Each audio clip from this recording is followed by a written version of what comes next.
I thought before we do the Q&A that, is Thad still here? You still here? Thad, I don't want to embarrass you, but in terms of town and gown, do you mind giving us a very short version of the Equus event? Oh no. As he stands up.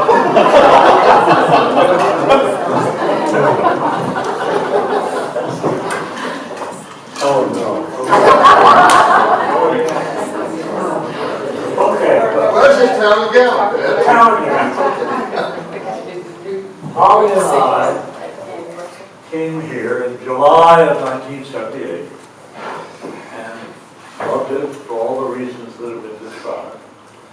But in the fall of that year, Bob Juergens came into my office. Bob was chairman of the drama department. And said, one thing you may not have noticed is that we have Equus scheduled for this coming March. And I sort of paused for a moment and said, you know, Equus is that Tony Award-winning play from Broadway that has the boy and the girl, disrobed during one of the scenes. And there's a part of me that thought he was really hoping the new president would say, no, you can't do it. Well, I certainly was not going to say that. But I did say, Bob, you know, I think it'd be a good idea, first of all, to be sure that the parents of the students know that you're auditioning them for this part, so you don't have them coming after you later on. So, what are you doing? Get my daughter to undress on me and I said, I think also it would be a good idea to send a letter out to your subscribers, just a low-key statement that there is a scene where the actor is disrobed that might be a concern to some of the viewers. And he did that. And no, all was very quiet. But there was a writer, and I'll show you how deeply ingrained this is, Jody Feltus, who was writing for the Sentinel when we had that weekly thing for Winter Park, who in her follow-up file had kept a copy of that letter that Bob had sent out. So she called up Bob and said, say, I know you sent a letter out to all the subscribers. Have you heard anything back? He said, oh, no. This is 1979. Hard. Nobody's concerned.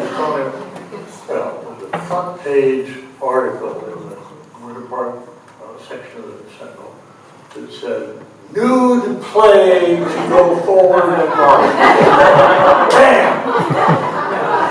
A petition of 300 names of Baptist church.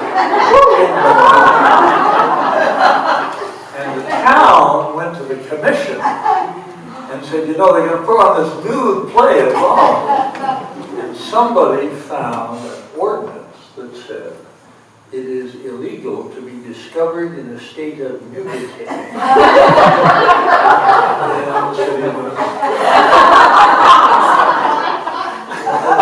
That's for a hell of a long story. I'm just warming up. So, the city communicates with us and says, if this play goes on, and these students disrobe on the stage in violation of the ordinance, they and the director are subject to arrest.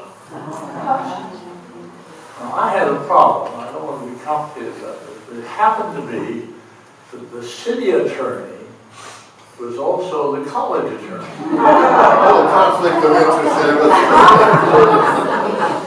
So I did not have any access to legal advice.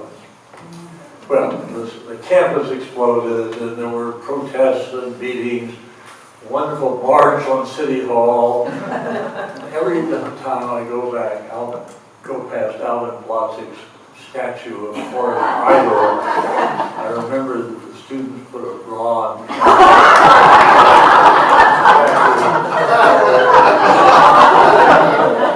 And it was front, and not much goes on around here sometimes, so it was front page news, it was the top of the news for a week, what was going to happen, what was going to happen. And I, fortunately, had a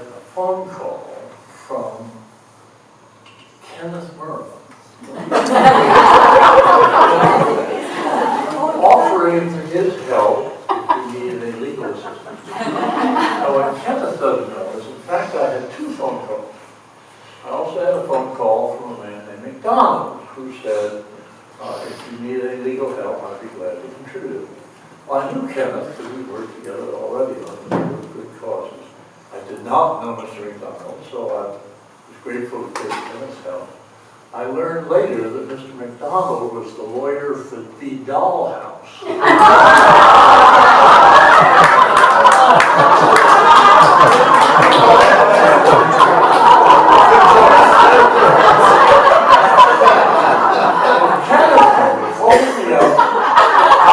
Selling insurance. We went back and forth, and I came down to accommodate, and we finally ended up going for a restraining order in federal court on the grounds that our First Amendment rights had been violated. And we had this problem. If we finally got on the docket on the afternoon of opening night. There were 2 federal judges went apart. One was sick, the other was Judge Reed. But if Judge Reed could not hear us for any reason, the next nearest federal judge was in Tampa, and there was no way we could get a judgment before 8 o'clock. So we had a lot hanging on this. So we go into court, and Judge Reed calls the case. It's now 4:30, and encourages us at 8. 4:30, and Judge Reed said, when counsel approached the bench, please, 2 judges come up. He said, I'm afraid we have a problem. I cannot hear this case. I'm sitting in the audience. He said, the Code of Judicial Ethics says that a judge may not sit on a case in which he has an interest which will be substantially affected by the outcome. He said, we have tickets to tonight's So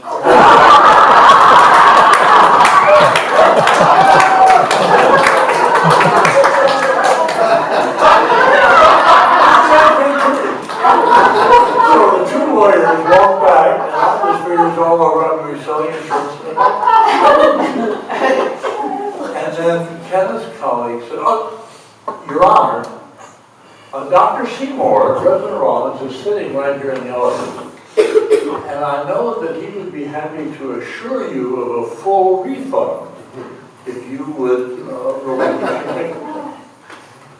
He paused. Now, I have to say, in all my years at Rollins, or in all my years, the next moment is the most delicious in my life. There was a pause.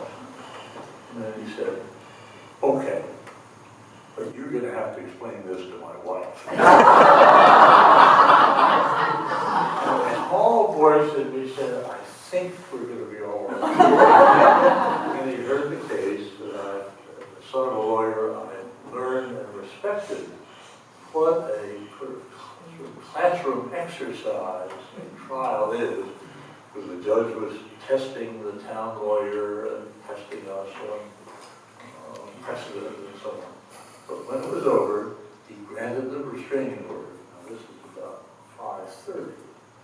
Well, one requirement was we had to put up a sign that explained the nature of the case so that people would prefer not to come. They had been duly alerted. But there were pickets. So when the play opened, there were 200 pickets out. And my favorite was the sign that said, Seymour wants to see more.